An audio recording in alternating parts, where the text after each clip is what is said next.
generasi Ya. X, generasi Ya. Y, generasi Z, Z, ya, ya. generasi milenial gitu. Itu punya karakter sendiri-sendiri karena hidup di zaman yang berbeda dengan ya IT atau akses informasi juga yang beda-beda. Itu kalau saya bahasakan akhirnya menjadi generasi milenial. Itu kita singkat menjadi diplesetkan ya menjadi generasi me gitu. Me itu aku, keakuannya itu Gen me, gitu. gitu. Gen me Ya. gitu kan. Menuntut pelayanan publik itu butuh tidak ribet gitu ya, simple, berbasis IT, gampang dan sebagainya karena generasi ini dilahirkan itu dalam fasilitas yang serba mudah gitu ya, otomatis ya menuntut layanan publik juga yang serba praktis gitu ya. Nah,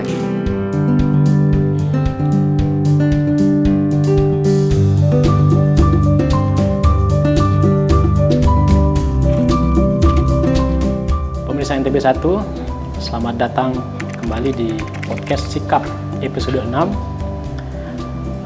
Kali ini kita kedatangan tamu luar biasa dari Ombudsman Republik Indonesia, Pak Dadang S. Suharma Wijaya. Selamat datang di NTB, Pak Dadang. terima kasih. Terima kasih. Warahmatullahi wabarakatuh. Waalaikumsalam warahmatullahi wabarakatuh. Kami NTB 1 dapat kehormatan betul nih Pak dari Pak Dadang, dari pusat untuk berkesempatan podcast dengan kami. Sekali lagi selamat datang. Nah, mungkin bisa cerita singkat saja Pak. Ini surprise buat orang-orang NTB, mungkin bisa cerita sedikit agenda ke NTB ini apa saja Pak? Gitu. Ya. Sebelumnya sih sebetulnya saya udah sering ke NTB ya, udah bolak-balik familiar, dengan Pak, ya. berbagai macam agenda yang ya diantaranya saya udah menikmati NTB lah gitu ya. Karena NTB ini sungguh istimewa gitu ya. Bagi saya ini sekedar menjadi kebanggaan ya buat kita semua gitu ya. Di Indonesia ini ada sekitar 514 kabupaten kota ya. Saya pernah mengunjungi lebih dari 270 kabupaten kota di Indonesia, lebih dari separuh kabupaten kota, dan tentu sudah banyak memperbandingkan ya. Kira-kira NTB ini bagi saya menjadi daerah yang ideal, nyaman gitu karena apa? Pulaunya tidak terlalu besar, semua ada ya. Pantainya ada, lautnya ada, gunungnya ada gitu. Kotanya juga ada. Ya. Gampang terjangkau, jadi nyaman kayaknya di NTB gitu ya. Gitu. Kayaknya saya senang bolak-balik ke sini. Nah, agenda terakhir ini yang saya ke sini ya, kita memang ada agenda khusus diundang oleh teman-teman Ombudsman RI, perwakilan NTB ya. Kita membentuk focal point pengawasan pelayanan publik ya. Ini jadi semacam program Ombudsman ya, Ombudsman RI yang ingin memperluas jangkauan ya untuk bagaimana pengawasan pelayanan publik ini bisa efektif ya. Di antaranya melalui tindak lanjut aduan-aduan laporan ini gimana supaya cepat terselesaikan dan sebagainya, maka kita harus berkolaborasi, bermitra ya dengan institusi yang kita awasi juga gitu, dengan pemerintah daerah, karena di pemerintah daerah juga punya pengawas internal gitu ya, ada inspektoratnya gitu ya. Kemudian juga ada pengelola pengaduan, internal complaint handling di masing-masing. Nah, kita bikin kerjasama itu ya, karenanya Ombudsman bikin focal point pengawasan pelayanan publik ya, yang dari pihak pemerintah ya, pemerintah daerah gitu, di sana ada narahubung ya untuk mempercepat proses penyelesaian aduan, berkoordinasi dan sebagainya gitu untuk itu gitu. Nah, meskipun kita juga punya program lain yang berkolaborasi dengan Kemenpan RB, dengan Kantor Staf Presiden, dengan Kementerian Dalam Negeri, dengan Kementerian Kominfo, yaitu kita punya SP4N Lapor ya, sistem pengaduan SP4N, sistem pengelolaan pengaduan pelayanan publik nasional gitu, yang memakai instrumen lapor. Nah, jadi semua institusi pelayanan publik ya, baik kementerian, lembaga maupun pemerintah daerah, bahkan BUMN, BUMD ya, badan-badan layanan publik, itu kanal-kanal pengaduannya ya, tempat pengelolaan pengaduannya, apapun itu harus terintegrasi ke dalam SP4N lewat instrumen lapor. Nah, tapi itu dipakai di pemerintah gitu ya. Ombudsman sebagai pengawas pelayanan publik memang nanti juga menindaklanjuti isu itu semua yang ada di lapor SP4N itu gitu loh. Efektivitasnya seperti apa itu akan ada evaluasi. Iya, aduannya di mana saja, dari mana itu kayak kita menciptakan big data terkait pengaduan lah itu. So Indonesia dari manapun terhimpun di dalam SP4N. Nah, tapi di Ombudsman sendiri kami secara khusus bikin focal point. Untuk lebih mempercepat lah, backup lah.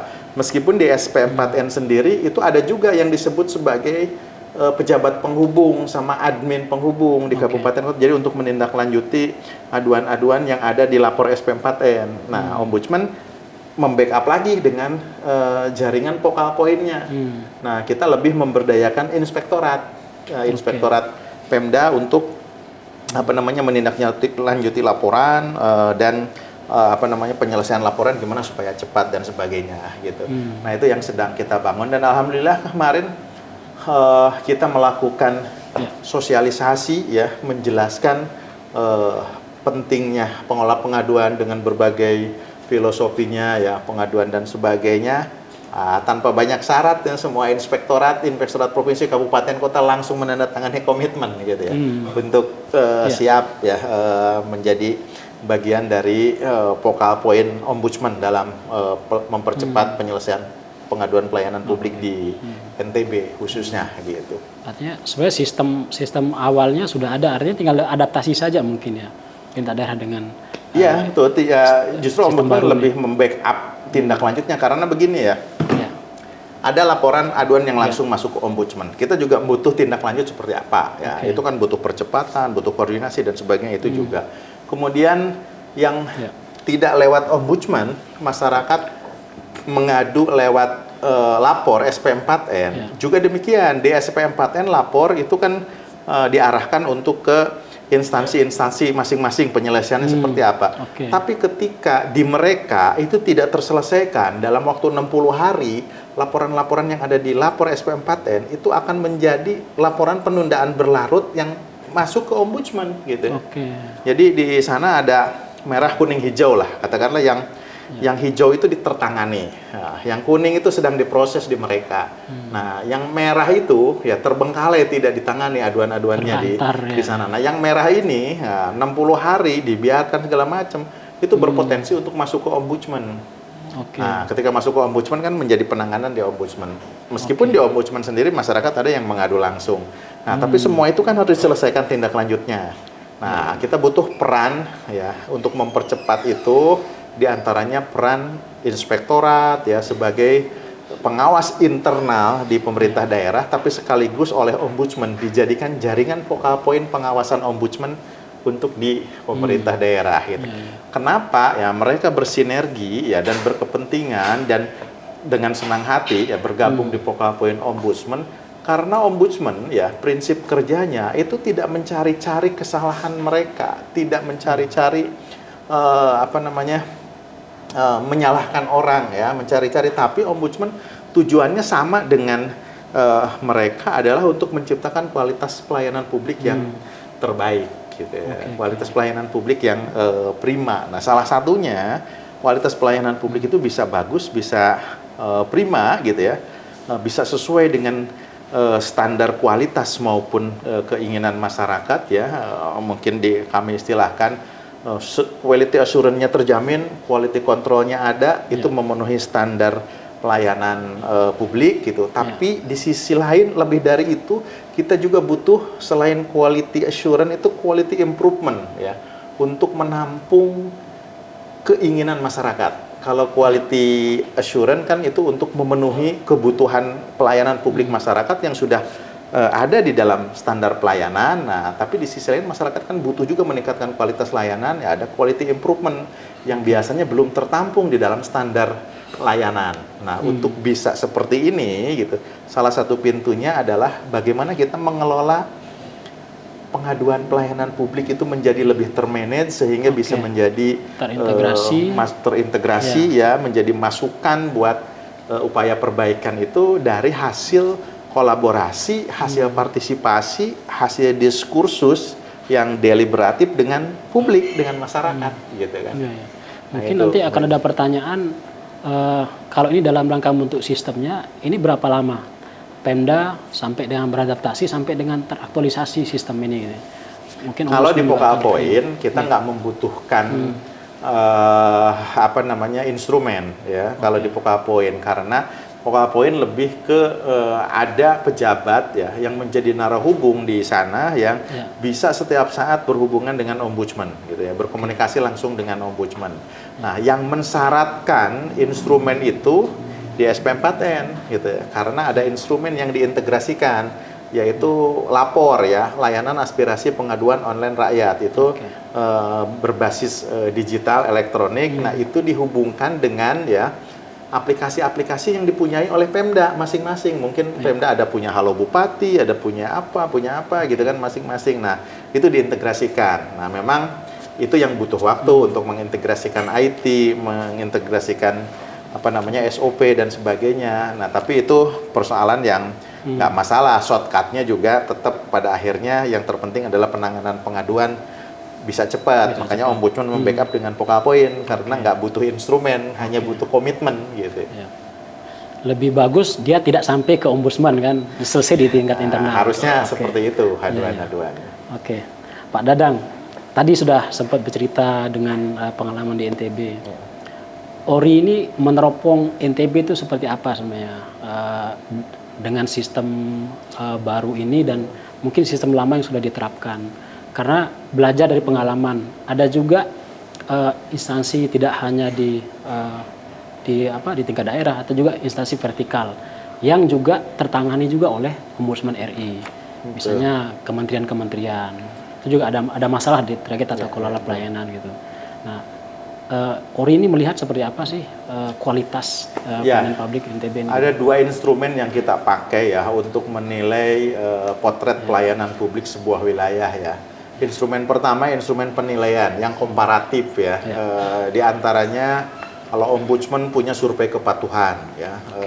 Lewat survei kepatuhan itu kita bisa melihat bagaimana pelayanan publik ya, paling tidak dari aspek indikator normatif atributnya ya, kepatuhan terhadap Undang-Undang 25 2009 ya tentang pelayanan publik itu kita bisa meranking dan memperbandingkan satu daerah dengan daerah yang lain.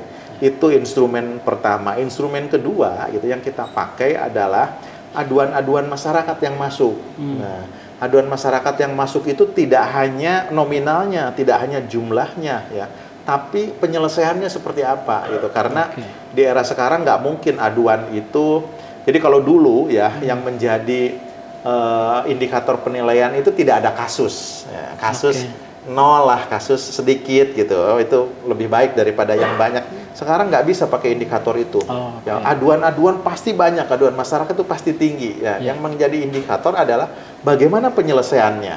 Dan kalaupun ada aduan ya yang masuk misalkan di Ombudsman, nah kemudian Ombudsman memunculkan tindakan korektif ke Pemda dan sebagainya, bagaimana Pemda meresponnya? Oh, ternyata 100% tindakan korektif yang dikeluarkan oleh Ombudsman ditindaklanjuti, diselesaikan. Nah, justru itulah yang menjadi prestasi di Ombudsman. Jadi bukan jumlah kasusnya, tapi bagaimana kasus-kasus itu diselesaikan. Ya, jadi itu yang menjadi. Nah, dari situ kita bisa melihat ya potret ya kasus maupun upaya perbaikan yang dilakukan. Nah, ya secara tidak langsung ya Ombudsman Republik Indonesia ya sebetulnya menjadikan kantor perwakilan Ombudsman NTB ya menjadi panjangan tangan kita untuk memotret. Jadi apa-apa isu-isu yang muncul, yang dimunculkan oleh kantor perwakilan Ombudsman RI ya di NTB ini, itulah juga yang menjadi potret bagi kami ya, salah satunya ya untuk melihat potret kinerja pelayanan publik di NTB.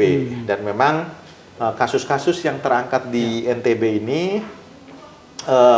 banyak yang menjadi kasus nasional ya, betul. Menjadi isu nasional. Nah, dari situ yang menjadi potret juga di sini. Nah, cuma lagi-lagi kami kan tidak melihat semata kasusnya, tapi lebih dari itu kami melihat penyelesaiannya juga gitu. Dan di NTB memang ada juga ini kemarin misalkan teman-teman Ombudsman RI NTB ini bikin investigasi atas prakarsa sendiri atau inisiatif ya, inisiatif pemeriksaan misalkan ke imigrasi misalkan kan.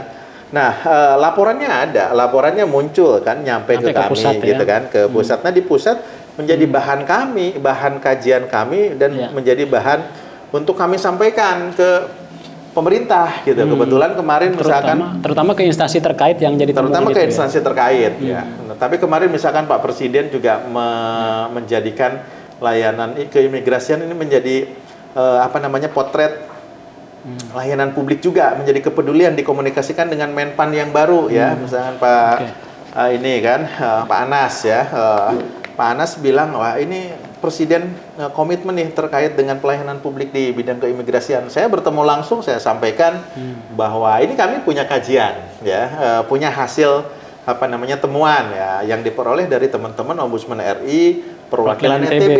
Hasilnya ini dan jadi sampel ya untuk jadi sampel dan jadi bahan perhatian karena perspektifnya gini. Asalnya pemerintah mempersepsikan imigrasi ini sebagai bentuk pelayanan terhadap orang-orang yang berduit lah ya, yang mau keluar negeri segala macam. Orientasinya adalah imigrasi itu ya kota-kota besar ya, tempat orang mau keluar negeri dan sebagainya. Padahal gitu di NTB ini ada contoh gitu ya, di NTB bukan orang-orang kaya, bukan ini yang memanfaatkan imigrasi, ada tapi PMI misalnya, ada pekerja migran segala macam yang ternyata di sini gitu potensi maladministrasinya lebih tinggi. Maladministrasinya juga tinggi gitu kan. Nah, ininya berarti kan upaya perbaikannya juga harus dilakukan di imigrasi di NTB ini. Nah, teman-teman Ombudsman NTB melakukan itu kan akhirnya sampailah ya menjadi kasus di sini ya, menjadi isu di nasional juga, jadi menjadi bahan perhatian juga gitu. Kalau kita kembali ke bagaimana meneropong NTB, Pak. Tahun 2021 lalu NTB kan dapat predikat zona hijau pelayanan publik. Tapi biasanya kalau itu dianggap prestasi, yang sulit mempertahankan. Tapi kalau diskusi dengan teman-teman Ombudsman tidak sampai ke zona hijau. Jadi ada praktek-praktek lain yang harusnya akan ditindaklanjuti oleh pemerintah daerah supaya tidak hanya zona hijau tapi karena zona hijau juga masih ada catatan sebenarnya gitu. Nah, saya mencatat tadi misalnya ada teori pelayanan yang masuk pada ada tingkatan wow, hebat dan bagus. Nah, ini ilmu baru mungkin dari Dadang yang bisa disampaikan ke pemirsa NTB 1, Pak. Tidak hanya sampai hijau tapi ada teori lain sebenarnya harus dipahami gitu. Kalau saya begini ya, saya memang di beberapa kesempatan menyampaikan tentang program pemerintah ya, inovasi pelayanan publik itu harus seperti apa ya. Di satu sisi kami mempromosikan inovasi pelayanan publik, di sisi lain kami menilai standar pelayanan publik juga ya lewat kepatuhan ya. Saya bahas yang kepatuhan dulu mungkin ya. Yang kepatuhan memang kami menilai supaya daerah itu gitu ya dengan indikator-indikator yang ada di Ombudsman itu semua masuk ke level kepatuhan tinggi ya, yaitu level hijau ya, tidak lagi merah, tidak lagi kuning, dan bahkan ini kami jadikan sebagai program prioritas nasional ya, masuk ke Bappenas ya, dan menjadi program prioritas nasional Presiden untuk agar semua pemerintah ya, pemerintah daerah, provinsi, kabupaten, kota, kementerian itu masuk ke zona hijau semua dalam konteks penilaian Ombudsman. Kita punya target-target minimal sampai tahun berapa itu udah 80% gitu ya. Nah, ini menjadi tanggung jawab bersama gitu ya, termasuk Ombudsman untuk mendorong itu. Nah, ketika suatu daerah sudah masuk zona hijau, udah tentu harus dipertahankan ya, jangan sampai turun. Tapi juga banyak juga pemerintah daerah yang akhirnya masuk ke zona kuning, ke zona hijau. Ketika di zona hijau sudah 80% pemerintah daerah ya, kita sekarang meningkatkan status penilaian ya, namanya menjadi berubah. Kalau dulu sejak 2014 ya sampai kemarin 2021 itu survei kepatuhan. Nah, sekarang kita melihat ini udah jenuh nih gitu. Kenapa? Karena sudah banyak yang masuk ke peringkat hijau, tentu dengan nilai yang sudah tinggi-tinggi semua. Artinya kalau menjadi rapot ya untuk mengindeks gitu, melakukan pemeringkatan, itu menjadi kurang menarik juga karena udah kumpul semua di atas dengan cara penilaian yang sama. Faktor pembedanya itu udah tipis gitu ya. Udah ini karena cara menilainya butuh instrumen baru. Butuh instrumen baru. Akhirnya apa? Kita membuat instrumen yang meningkat ya. Tidak hanya sekedar normatif atributif kepatuhan terhadap Undang-Undang 25 ya, tetapi ke hal yang lain. Kita lewat sekarang mau membangun opini pelayanan publik ya, sebagaimana opini BPK ya untuk pemerintah gitu ya. Nah, kita bikin di sana dengan indikator-indikator yang lebih substansial ya. Lebih substansial dari sekedar kepatuhan yang normatif. Mungkin misalkan kalau sebelumnya di teman-teman di survei kepatuhan menanyakan bagaimana di sini apakah ada pengelola pengaduan ya, ada petugasnya, ada ininya fasilitasnya, mungkin di awal mempertanyakan itu gitu ya. Nah, tapi di survei yang berikutnya kita ke hal yang lebih substansif. Bagaimana pengelola pengaduan ini dijadikan proses pembuatan kebijakan, dijadikan referensi kah atau apakah gitu kan? Ya, jadi udah meningkat. Kalau sebelumnya ada dan tidak ada dan apakah berjalan ya dan sebagainya. Kalau sekarang gimana hasil dari itu tuh dipakai proses pembuatan kebijakan nggak gitu? Jadi masuk ke sana. Nah, itu yang seragam ya, yang komparatif. Di sisi lain kami juga mendorong daerah untuk membuat program-program yang inovatif gitu ya. Nah, standar inovasinya seperti apa? Nah, yang tadi disampaikan ada yang apa namanya kategori ya, ada kategori bagus, hebat, yang wow. Itu saya mengadopsi ilmu marketingnya di swasta nih, ilmu marketingnya dari pakar marketing Pak Hermawan Kertajaya sama Pak Philip Kotler kan. Nah, dia bikin sebuah produk itu dibuat harus ada yang versi pertama gitu ya, versi 1.0 itu yang seperti apa, itu yang bagus gitu ya. Saya istilahkan yang bagus itu jempol 1 gitu. Nah, gimana tuh yang bagus? Nah, menurut Pak Hermawan Kertajaya itu ya di teori itu disampaikan bahwa yang bagus itu adalah yang sesuai dengan apa yang diiklankan. Nah, kalau itu merujuk kepada produk perusahaan. Jadi apa yang diiklankan itulah produk yang ditampilkan sesuai ya. Nah, kalau di layanan publik, saya aplikasikan di layanan publik. Kalau di layanan publik yang bagus itu berarti yang sesuai dengan SOP, yang sesuai dengan standar layanan, yang sesuai dengan apa yang dimaklumatkan, apa yang dipampang di kantor pelayanan, prosedurnya, segala macam SOP-nya gitu, ada kepastian hukum, kepastian biaya segala macam. Misalkan dikatakan ngurus IMB itu 1 minggu gitu lah. Maka ya ketika ditanya, Anda gimana ngurus IMB-nya betul 1 minggu? Ini bagus. Jempol 1 sesuai dengan apa yang diiklankan. Itu punya nilai marketing. Nilai marketingnya hanya saja ya orang mengapresiasi kalau ditanyakan ya. Orang akan menyampaikan, bagus gitu. Tapi kalau ditanya, nah kita kan nggak puas nih pelayanan publik itu sekedar versi pertama, naik ke versi yang kedua ya, apa tuh 2.0 yang seperti apa? Saya istilahkan kalau tadi jempol 1 sekarang jempol 2 gitu. Itu kan. Hebat ya. Yang hebat. Nah, yang hebat itu seperti apa? Yang hebat itu pakai standarnya tadi gitu ya. Itu di atas apa yang diiklankan, di atas apa yang di SOP-kan, di atas apa yang dimaklumat layanankan, ya, di atas apa yang disebar di brosur-brosur dan sebagainya. Kembali ke contoh pelayanan publik, kalau di pelayanan publik ngurus IMB itu ya di SOP itu 7 hari ya. Ternyata 3 hari selesai gitu kan. Orang ngurus IMB 7 hari dijanjikannya, 3 hari udah ditelepon sama dinas perizinan, IMB Anda udah jadi. Terus orangnya kaget kan, excited langsung ya. Udah jadi ya, katanya 7 hari, 3 hari. Nah, itu 2 jempol ya? Mengakui, wah 2 jempol nih gitu. Dan nilai marketingnya menjadi lebih tinggi karena dia akan ikut mempromosikan gitu ya. Ngomong ke tetangganya, ngomong, kalau bangun sekarang gampang itu ngurus IMB itu gitu. Udah janjinya 7 hari, 3 hari jadi. Di SOP 7 hari tapi realisasi 3 hari udah gitu. jadi gitu. Demikian juga untuk layanan-layanan yang lain itu di atas itu. Nah, itu yang hebat. Nah, itu nilai marketingnya orang udah mulai menyampaikan, mengabarkan. Nah, tapi kan orang kan juga nggak puas juga dengan versi 2 itu. Ada wow nih. 3.0 gitu kan. Versi 3 biasa kan yang di level-level itu. Yang 3 itu gimana? Yang nggak pakai jempol lagi gitu. Jempol udah habis 2 gitu.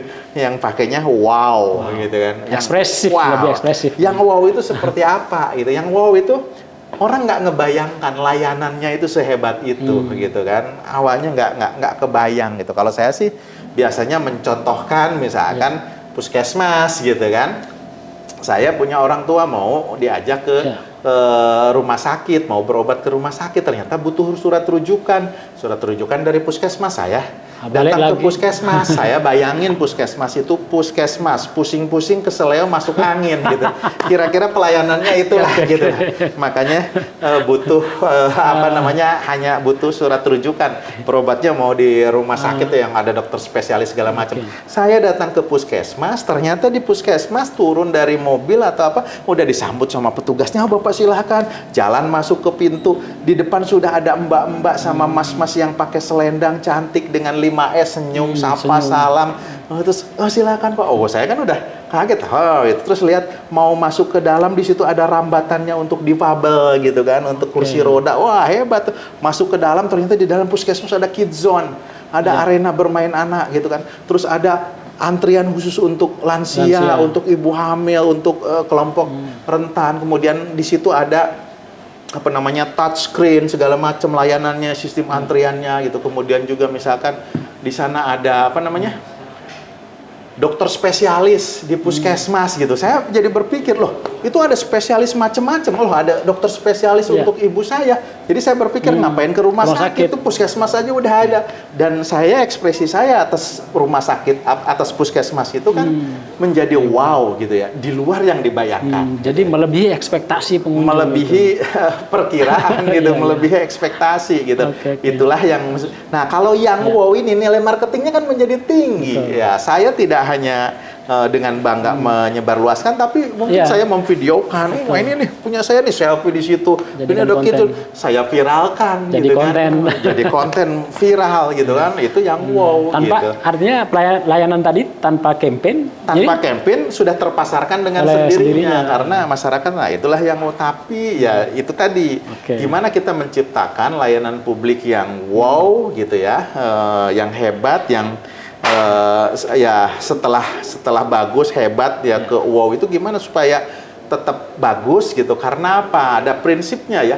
Yang wow itu biasanya the one atau number one gitu ya. Satu-satunya atau nomor satu gitu ya. Nggak ada. Tapi seiring dengan perjalanan waktu biasanya kan gitu ya. Katakanlah itu dulu di Rumah Sakit Mataram di mana gitu. Tapi ternyata Rumah Sakit Sembalun juga niru. Jadi kayak gitu. Rumah sakit mana juga di Lombok Utara misalkan gitu, di sana juga Lombok Timur ada yang seperti puskesmas di sini gitu kan. Artinya menjadi bukan satu-satunya lagi, tidak satu-satunya. Biasanya turun terreplikasi ke tempat lain ya. Betul. Nah, karena udah banyak itu akhirnya turun standarnya, bukan lagi wow ya, tetapi menjadi hebat ya, menjadi turun, yang hebat menjadi bagus, yang bagus itu bisa turun juga ya, menjadi -1, versi -1. Orang mengeluhkan, yang mengeluhkan juga bisa turun lagi menjadi orang jengkel ya, versi -2 itu. Orang yang jengkel juga bisa turun lagi itu, bisa menjadi mendendam. Ya, itu juga punya nilai marketing, tapi nilai marketing yang jelek buruk, kan gitu. Keburukan diviralkan, wah bangkrut nih layanan publik. Nah, kira-kira itu supaya kita tetap bisa bertahan dalam kualitas layanan yang bagus. Lagi-lagi salah satunya adalah bagaimana ya pengelolaan pengaduannya itu bagus, sehingga kalau ada aduan, ada masukan dari masyarakat, tetap bisa mendapat sesuatu yang terbaik, informasi yang terbaik, termasuk ya karena sekarang era digital gitu ya, masyarakat kan punya banyak referensi gitu ya. Nah, referensi masyarakat itu banyak ekspektasi segala macam. Nah, itulah yang menjadi bahan masukan supaya ya layanan-layanan publik kita itu menjadi tetap ada inovasinya, bagus terus di atas terus. Ya salah satunya ya lewat pengaduan, aspirasi segala macam gitu. Berarti ini berkaitan dengan transformasi digital pelayanan publik, itu juga yang menjadi atensi Ombudsman itu yang mendorong kualitas pelayanan publik ya bisa bertahan dalam kualitas yang tidak ketinggalan zaman gitu ya.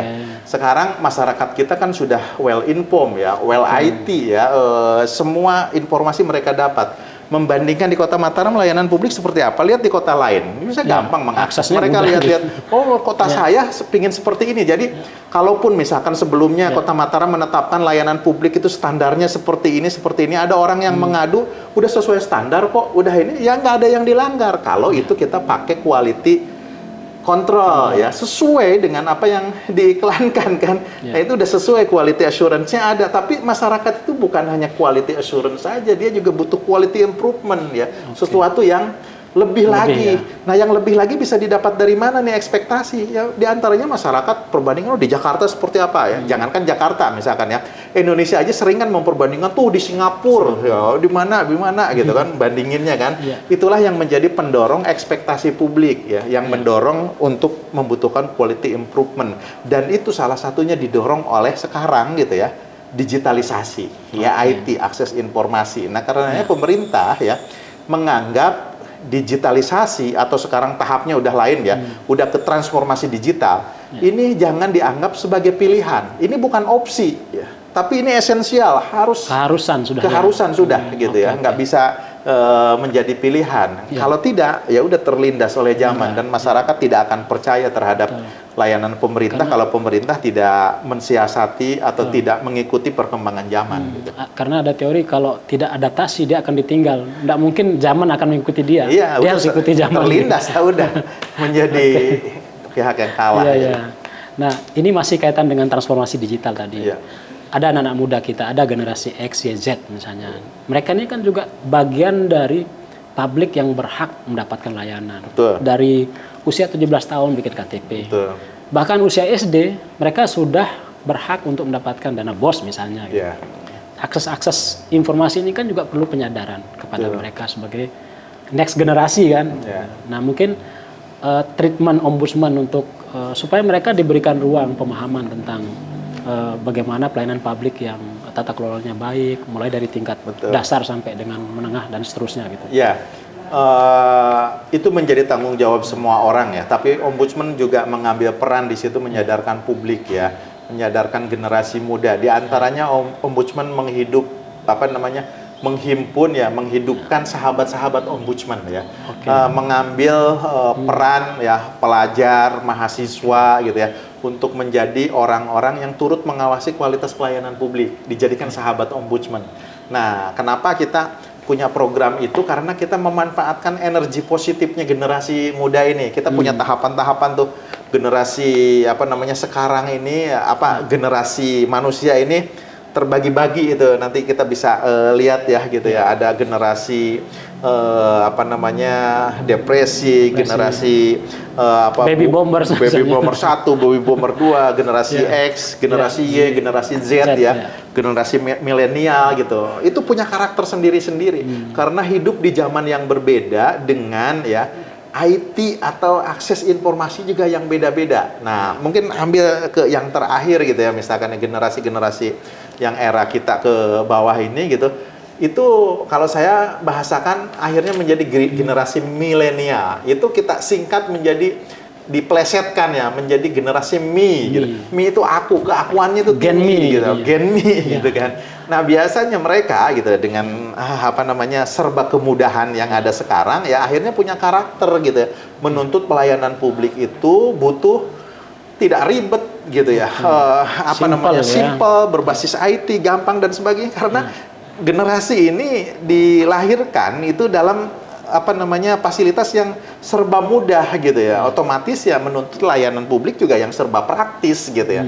Nah, gimana kita memanfaatkan itu ya akhirnya kita membuat kayak sahabat ombudsman dan sebagainya, dan supaya juga ya layanan publik itu mau tidak mau terdorong oleh ekspektasi generasi sekarang yang ingin serba praktis. Harusnya layanan publik itu punya orientasi yang selain citizen oriented ya. Citizen oriented itu berorientasi terhadap pemenuhan hak warga negara. Layanan publik juga harus market oriented ya, berorientasi terhadap keinginan pasar ya, keinginan publik saat ini. Dan diantaranya juga di dalamnya itu butuh kepastian waktu, kepastian biaya, kepastian prosedur ya, kepastian payung hukum gitu. Itu menjadi sebuah kepentingan. Dan generasi sekarang gampangannya dalam bahasa yang singkat butuh pelayanan publik yang simple gitu ya, yang praktis gitu. Dan itu dorongannya sangat kuat dan didorong oleh IT karenanya dengan masyarakat yang berbasis IT maka layanan publik juga ya di institusi pemerintah harus mengimbangi, mereka juga harus bertransformasi ya menjadikan layanan publik yang berperspektif ya transformasi digital gitu ya. Kaitan dengan inovasi tadi berarti. Dengan inovasi juga karena di kita kan tahapan IT itu macam-macam ya. Dulu ada digitation ya, mendigitalkan data-data gitu ya.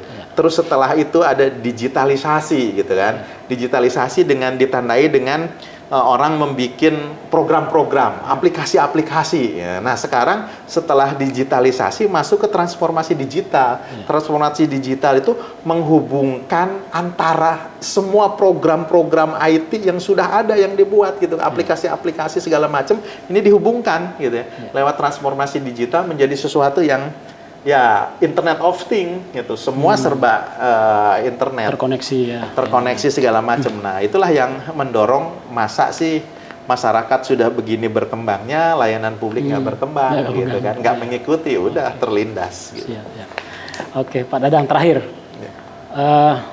saya sering mendengar ada ombudsman dengan KPK ini kan sebenarnya sungguhnya lembaga yang sejajar, cuman kewenangan jauh berbeda, ada penindakan, ada pencegahan, tapi terkorelasi gitu. Ketika pencegahan berhasil, berarti kan tidak sampai ke tahap penindakan.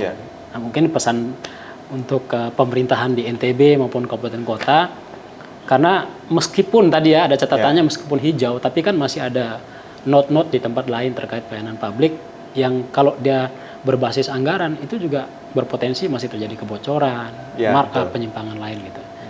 Ada mungkin pesan penting yang perlu disampaikan. Kalau saya begini ya, melihat sebagai sebuah lembaga negara ya, dan lembaga yang dilahirkan negara, ombudsman itu sama dengan KPK ya, gitu ya. KPK ada apa namanya BPK juga gitu ya, ada BKP, ombudsman gitu ya. Nah sekarang kita mengkontraskan antara ombudsman dengan KPK lah katakanlah. Nah ini sebetulnya lembaga yang saling mengisi tapi berbeda ya. Ini bukan masalah mana yang lebih baik ya, tapi ini memang tugasnya beda gitu. KPK itu lembaga yang tugasnya adalah gitu lah, membikin efek jera ya, membuat orang ya takut untuk berbuat kesalahan. Karenanya cara kerja KPK adalah hingar-bingar, heboh, penindakan, penangkapan, tangkap tangan gitu ya. Nah itu memang cara kerja KPK harus seperti itu, karena yang dibuat adalah supaya orang jera gitu ya, dan apa namanya nggak mau mengulangi, nggak ngelihat contoh seperti itu. Cara kerja KPK memang harus seperti itu gitu. Karenanya KPK menjadi media darling nih gitu.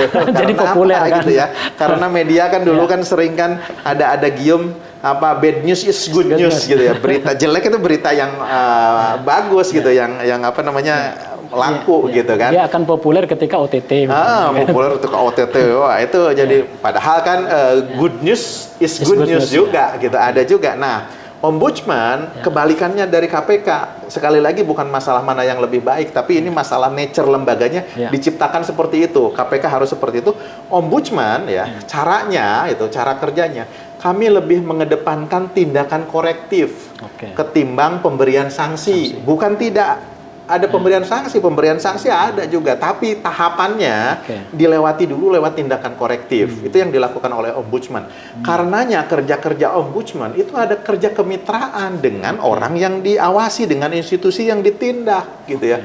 Kalau KPK kerjanya gitu, tangkap tangan, orang diproses, penyidikan, penyelidikan, masuk ke kejaksaan, udah lepas ke pengadilan, selesai gitu kan. Tidak ada hubungan lagi antara KPK dengan pihak-pihak yang melanggar. Kalau ombudsman, teman-teman, ada laporan maladministrasi, diperiksa, ditemukan maladministrasi, katakanlah PPDB, ada pungli misalkan kan, teman-teman ombudsman menemukan itu. Apa yang dilakukan ombudsman? Ombudsman ketika menemukan maladministrasi pada saat itu juga berkewajiban untuk turut memperbaiki. Artinya hubungannya berlanjut gitu loh. Justru yang asalnya pemeriksaan, investigasi, setelah ketahuan dinyatakan salah gitu dari hubungan yang ini kan apa, pintu masuknya kejelekan nih gitu. Dari hubungan yang jelek justru menjadi pacar nih, harus didampingi, harus diperbaiki gitu loh. Nah, dari sana ombudsman punya kewajiban untuk turut memperbaiki pelayanan publik di situ. Nah, karenanya ombudsman gitu lah, cara kerjanya adalah tindakan korektif yang dikedepankan. Ini kalau terjadi ini harus begini, ayo kita perbaiki bersama gitu. Nah, sanksi belakangan atau ya dikembalikan ke institusinya. Ini kan masalah penyalahgunaan jabatan dan wewenang gitu kan. ini udah ada disiplin kepegawaiannya, ada apa? Itu yang diterapkan ya. Sanksinya dikembalikan ke aturan yang ada di sana. Tapi Ombudsman punya kewajiban ke sana gitu ya untuk menindaklanjuti bagaimana harus diperbaiki dan segala macam. Makanya di awal-awal kan Ombudsman kan dianggap seperti KPK. Ya banyak pemerintah daerah yang alergi ketika datangin Ombudsman, takut segala macam. Tapi belakangan setelah tahu cara kerja Ombudsman, justru banyak yang wah kita gandeng dengan Ombudsman, bermitra dengan Ombudsman supaya begini ya, karena pendekatannya memang beda. Konsekuensinya Ombudsman tidak seterkenal KPK karena cara kerjanya persuasif tadi ya. Persuasif, silent gitu kan, nggak heboh buat media. Kok malah tersangkanya malah didampingi, dibina, digini gitu kan. Tapi mungkin kata kuncinya adalah tindak lanjut rekomendasi, mungkin patuh pada rekomendasi supaya tadi tata kelolanya lebih baik. Betul, tapi rekomendasi pun di Ombudsman itu sebetulnya sesuatu yang dihindari. Karena istilah rekomendasi di Ombudsman itu bukan seperti istilah pada umumnya. Saran ya, atau apa gitu. Bukan itu pengertiannya di Ombudsman. Jadi Ombudsman ini jalur non pro justisia. Produknya tentu dibedakan dengan jalur pro justisia. Kalau di pengadilan itu putusannya adalah putusan pengadilan gitu ya, jalur non pro justisia. Nah, Ombudsman kan itu putusan pengadilan itu jalur pro justisia gitu ya. Kalau Ombudsman kan jalur non pro justisia gitu. Masa putusannya juga sama disebut sebagai putusan meskipun ininya sama, sifatnya sama ya, final and binding, pina dan mengikat gitu ya, sama di sana juga. Tapi di Ombudsman putusan kita tidak kita namakan sebagai putusan ya, kita namakan sebagai rekomendasi. Nah, cuma itu dihindari oleh Ombudsman. Itu di akhir gitu ya.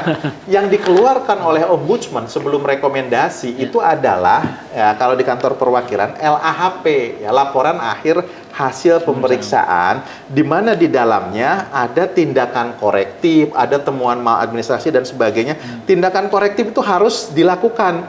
Itu juga mengikat ya. Mengikat. Kenapa mengikat? Karena ada batas waktu untuk dilaksanakan.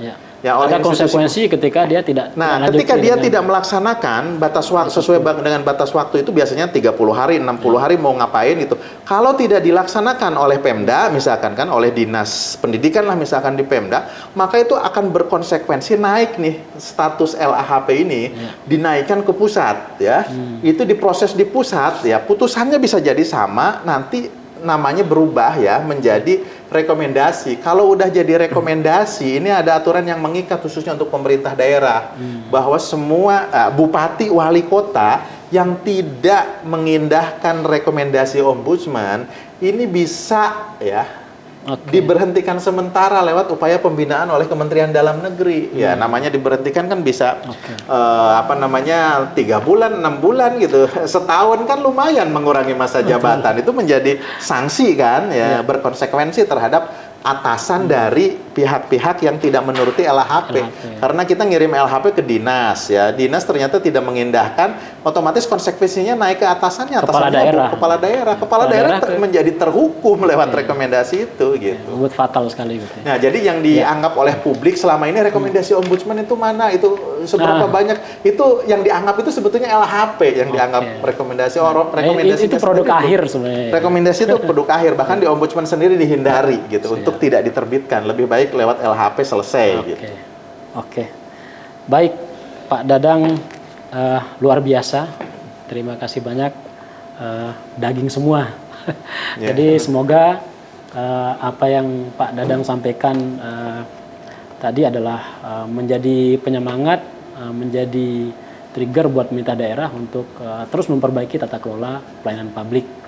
Tidak cukup sampai hijau, tapi ada teori-teori lain tentang pelayanan publik yang harus melebihi ekspektasi dan berinovasi. Terima kasih pemirsa NTB 1 atas perhatiannya. Sampai jumpa pada podcast Sikap berikutnya. Wassalamualaikum warahmatullahi wabarakatuh.